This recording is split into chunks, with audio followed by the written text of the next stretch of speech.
அதாவது விவாதத்துக்கு நாங்கள் கூப்பிடுகின்றோம், இவர்கள் விவாதிக்க வராமல் ஓடுகிறார்கள் அப்படின்னு சொல்றாங்க. ஆனா நாம எங்கேயுமே அவங்கள விவாதத்துக்கு வாங்க நான் கூப்பிடுறது கிடையாது. என்னுடைய நடைமுறை விவாதத்துக்கு வாங்கன்னு நம்ம என்ன செய்யறது இல்லை, கூப்பிடுறது கிடையாது.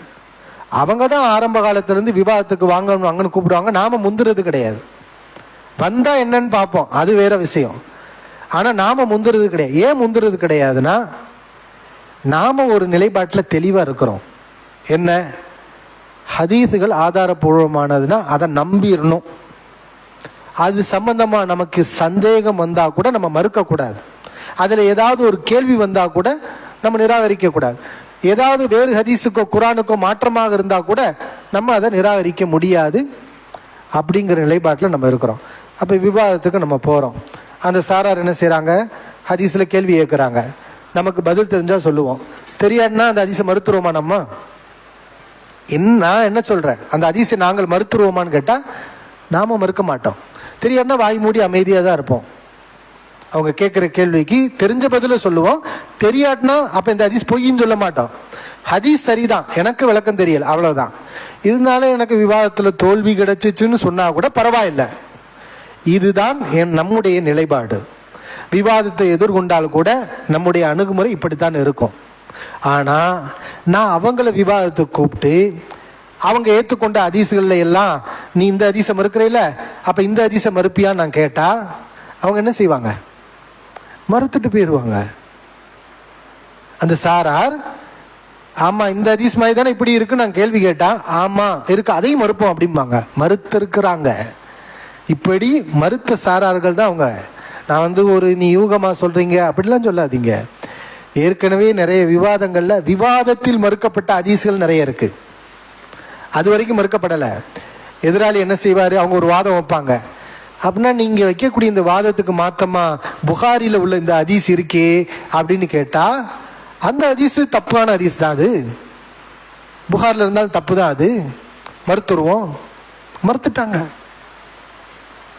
அப்ப இவங்களோட விவாதத்தை நான் இவங்களை கூப்பிட்டு இந்த மாதிரி ஹதீஸ் எல்லாம் நீ மறுக்கிறியப்பா, இந்த ஹதீஸ் இப்படித்தான் இருக்குன்னு கேட்டா அவங்களுக்கு பிரச்சனை இல்லை.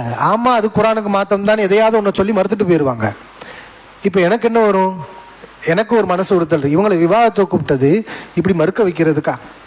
அப்ப இந்த விவாதத்தினால நபிமொழிகள் ஹதீஸ்கள் மறுக்கப்படுது அப்படிங்கிறது தான் இதோட பிரச்சனை. அதனாலதான் நான் யாரும் என்ன செய்யறது இல்லை, இந்த மாதிரியான மக்களை விவாதத்துக்கு வாங்க நான் கூப்பிடுறது கிடையாது.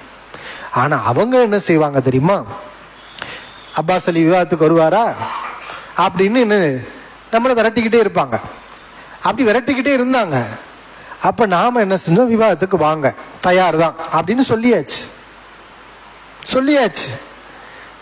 விவாதத்துக்கு வாங்கன்னு தயாருன்னு சொல்லியாச்சு. என்ன நடந்துச்சு தெரியுமா அதிராம்பட்டினத்துல? நல்ல கேளுங்க. இவங்களுடைய நடைமுறை என்னங்கிறத அனுபவத்துல நான் உணர்ந்ததை நான் சொல்றேன். இவங்க என்ன செய்வாங்கன்னா, விவாதத்துக்கு வாங்கன்னு தெருவில் நின்று கூப்பாடு போடுவாங்க, கத்துவாங்க. ஒரு மனுஷனை விவாதத்துக்கு வாங்கன்னு கூப்பிடுவாங்க. அவன் விவாதத்துக்கு வரமாட்டான் என்று இவர்கள் உணர்ந்து அந்த அழைப்பை விடுவாங்க.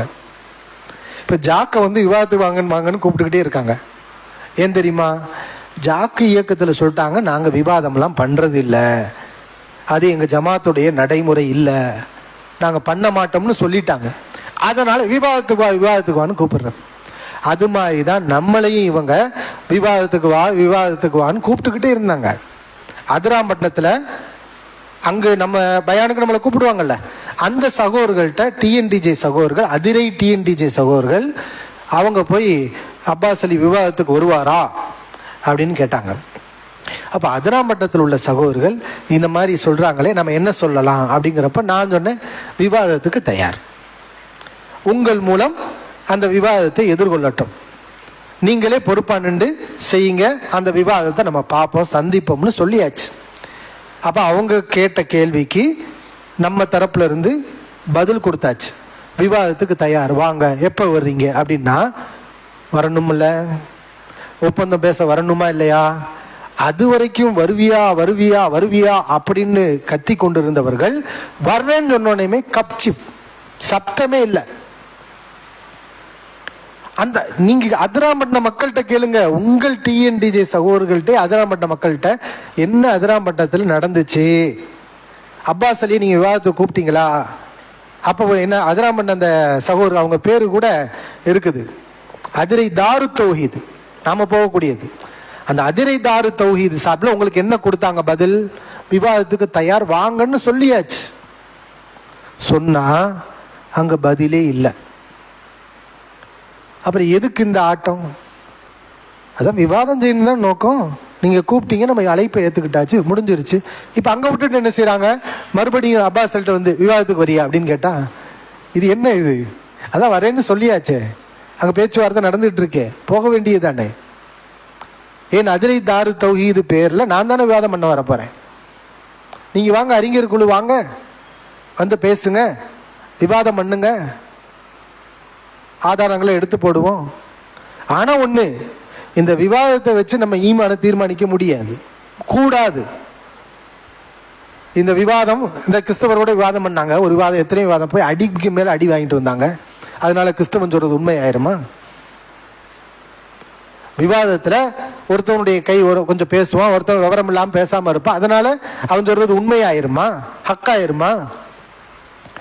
அது டாபிக் தனி. ஆனா இந்த விவாதத்துக்கு நாம் தயார் என்பதை அவர்களுக்கு சொல்லியாச்சு, பல தடவை அதை சொல்லியாச்சு.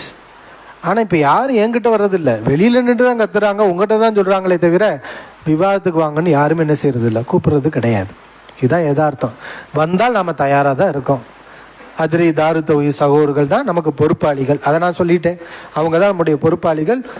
அவங்கள போய் நீங்க அணுகுங்க. சும்மா மேடையில நின்றுக்கிட்டு ஏய் விவாதத்துக்கு வரியா, விவாதத்துக்கு வரியா, கள்ள சலப்பிகள் விவாதத்துக்கு வருவியா, ஏய் வருவியா, இந்த வெட்டு பேச்சை வித்துட்டு ஒழுங்கா விவாதம் செய்யறதுக்குரிய வழியை பாருங்க. இது நீங்களா கேட்டதுனால அதுக்கு நம்ம பதில் சொல்றோம். இதுதான் இதுக்குரிய பதில்.